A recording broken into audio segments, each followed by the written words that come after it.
Hey guys, have you ever been in a situation when your boss been asking you to deal within the Excel spreadsheet? Yeah, it's not always easy, isn't it?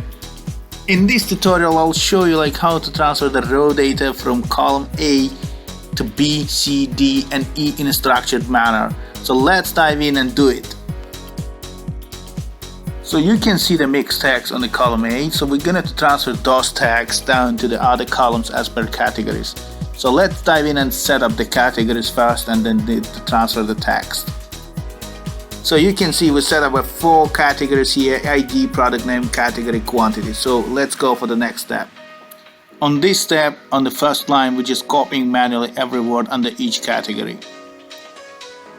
Then go select the cell under category 1, which is the ID category here. Let's select it and then press Ctrl E. Then just move the cell over the other categories and then press Ctrl E as you did on the first line, and then it will copy everything on automatically.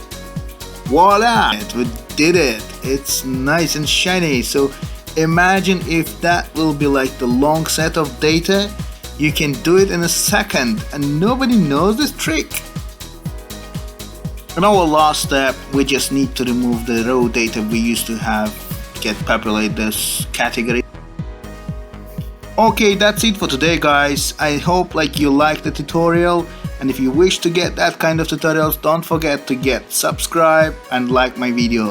Thanks for watching, guys.